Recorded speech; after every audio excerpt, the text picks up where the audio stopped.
இது குறித்து பேசுவதற்காக திமுகவை சேர்ந்த திரு ராஜீவ்காந்தி நம்மோடு இணைந்திருக்கிறார். அவரிடம் பேசலாம். வணக்கம் சார்.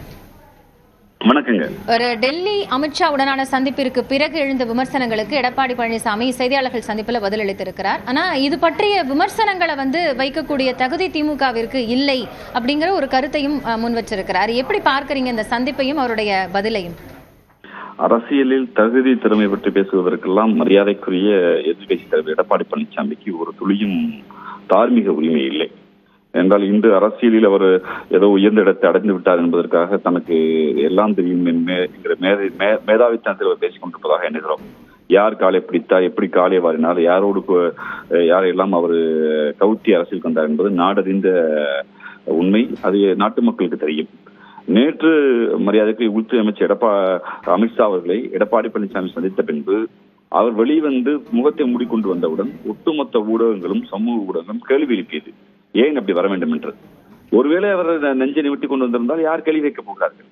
அதை பற்றி எந்த எதுவும் இல்லை. இவர்தான் மிக யோக்கியமாக தெம்பும் திராணி உள்ளவர் என்றால், நேற்று இரவு அமித்ஷா அவர்களை சந்தித்து விட்டு வெளியே வருகிற போதே நியாயத்தோடும் நேர்மையோடும் பத்திரிகையாளர்களை அணுகி இருக்க வேண்டும், பத்திரிகையாளர்களை எதிர்கொண்டிருக்க வேண்டும். தான் வெளியே வருகிற போது பத்திரிகையாளர்கள் காத்திருக்கிறார்கள். அந்த பத்திரிகையாளர்களுக்கு குறைந்தபட்சம் கையை காட்டி முகத்தையாக காட்டிவிட்டு சென்றிருக்கலாம். ஏதோ கொள்ளைப்புறத்துக்குள் போய் வந்து விட்டு அலையா விருந்தாளி போல் ஒரு வீட்டுக்கு வந்ததை போல் முகத்தை மூடிக்கொண்டு போனதால் தான் விமர்சிக்கப்பட்டது. அது அவருடைய இந்த பயணம் என்பது கேள்விக்குறியாக்கப்பட்டது.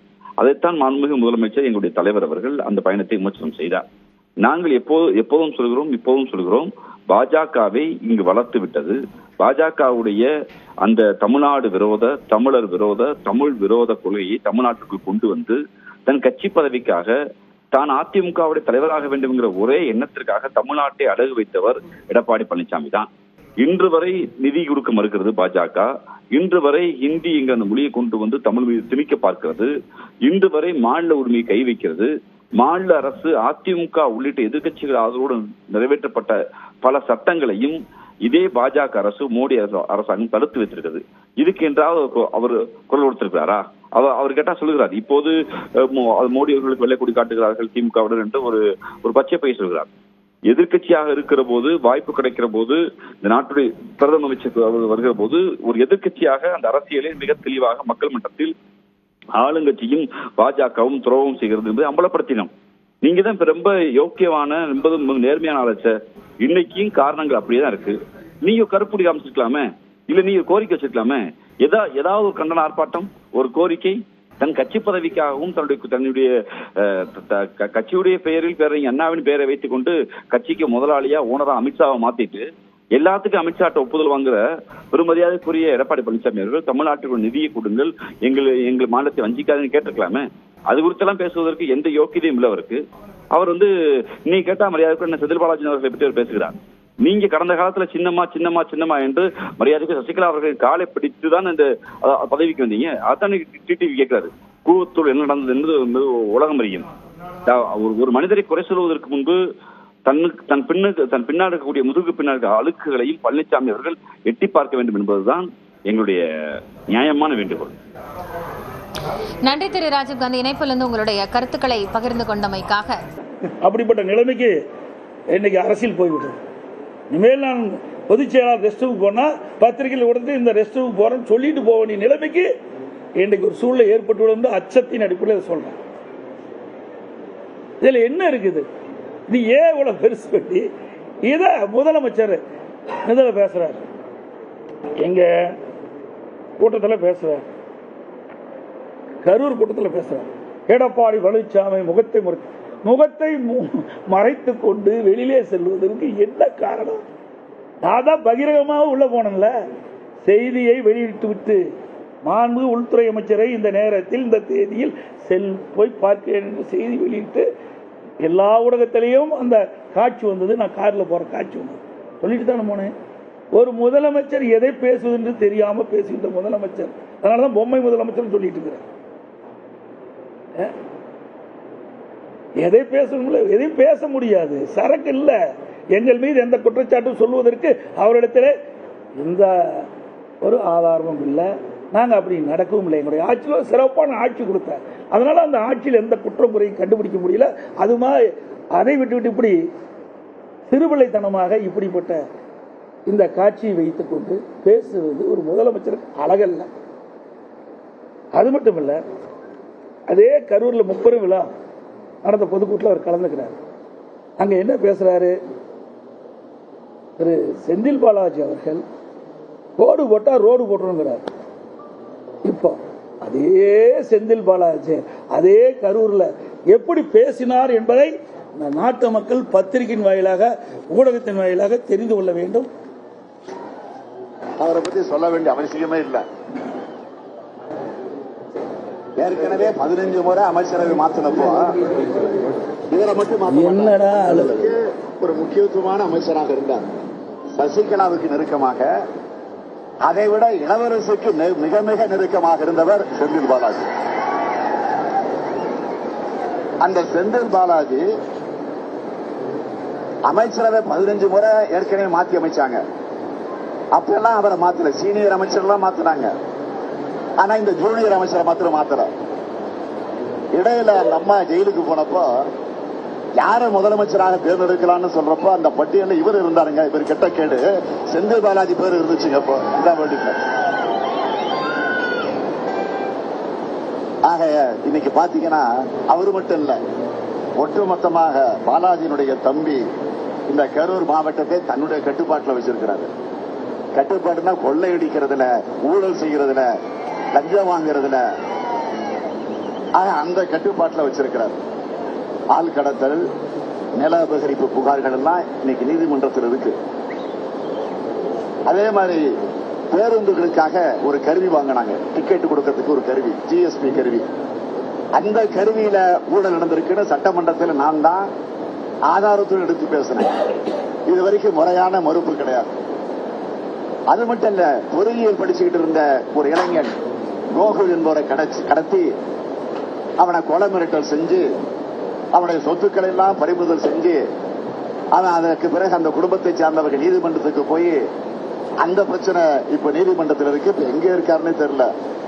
அந்த கோகுல் தலைமறைவாகி எங்க இருக்கிறார் என்று தெரிய முடியாத நிலையில இன்றைக்கு இருந்து கொண்டிருக்கு. அது மட்டுமா, அது மாதிரி நிறைய இருக்குது. இப்படிப்பட்டவரை யார் சொன்னது?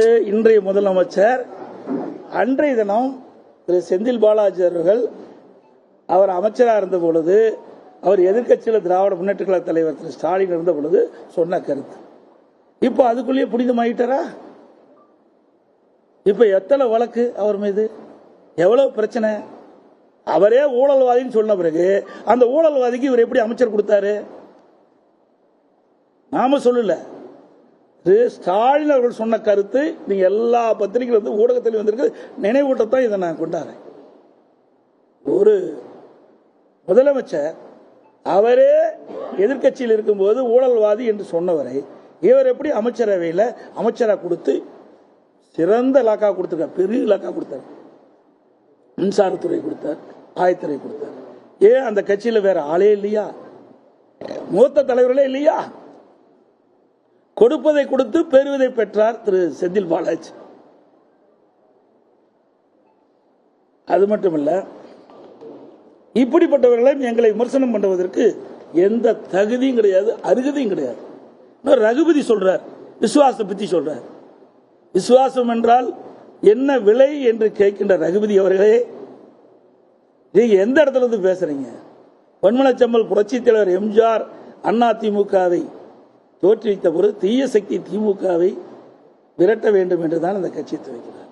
அதன் அடிப்படையில் தான் அனைத்து இந்திய அண்ணா திராவிட முன்னேற்ற கழகத்தில் வேட்பாளர் அன்னைக்கு போட்டியிட்டு அனைத்து இந்திய அண்ணா திராவிட முன்னேற்ற கழகத்துடைய தொண்டர் ரத்தத்தை வீரவியாக சிந்தி உங்களை எம்எல்ஏ ஆக்கினாங்க.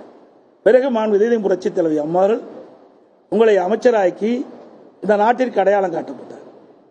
உங்களை அமைச்சராக்கி அடையாளம் காட்டப்பட்ட காரணத்தினால்தான் திமுகவில் நீங்க போய் சேருவதற்கு இடம் கிடைத்தது.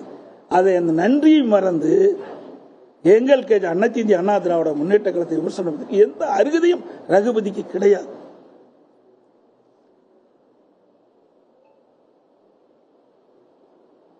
அதே போல இன்றைய தினம் பேசுறார் முதலமைச்சர் ஸ்டாலின். ஏதோ நான் வந்து முகத்தை மறைச்சிட்டு வந்த மாதிரி பேசுறேன். முகத்தை மறைக்க வேண்டிய அவசியம் எனக்கு எல்முனை அளவும் இல்லை. முகத்தை துடைத்தே நீங்கள் பத்திரிகையில் அதை சரியான முறையில் எடுத்து காண்பிக்கிற விதமாக காண்பித்து விட்டீர்கள். அது ஒரு விருப்பான செய்தி உங்கள் பத்திரிகை வேண்டும் என்று எடுத்ததாக தான் நான் பார்க்கின்றேன். இதே ஸ்டாலின் அவர்கள் நான் பெரும்பான்மையை நிரூபிக்கின்ற பொழுது சட்டை கிழித்துக் கொண்டு வெளியிலே வந்து ஆர்ப்பாட்டம் நடத்தினார். உங்களுக்கு நன்றாக தெரியும். யார் சட்டை கிழித்துக் கொண்டு வருவார்கள்? மனநலை பாதிக்கப்பட்டவர்கள் தான் சட்டை கிழிச்சிட்டார்கள்.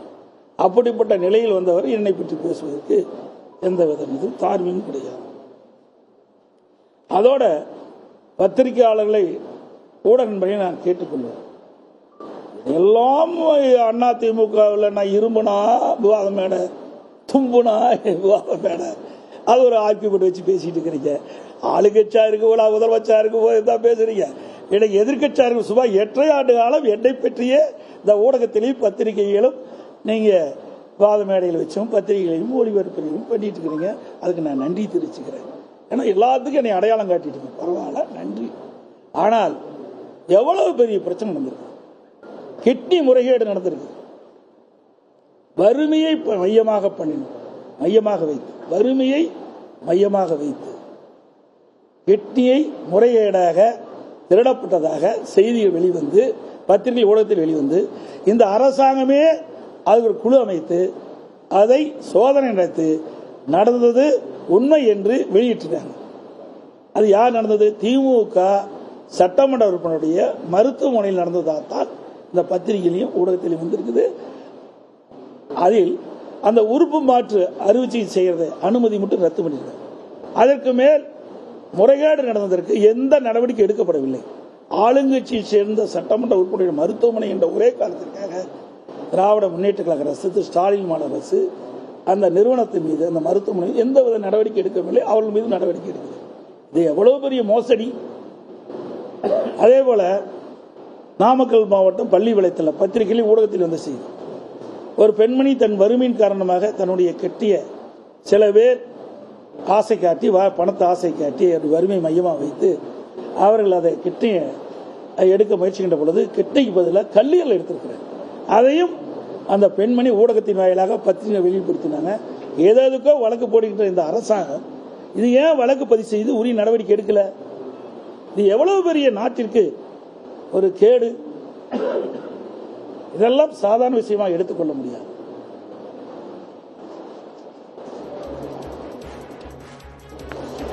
அது மட்டுமல்ல, மாண்புமிகு உள்துறை அமைச்சரை சந்தித்து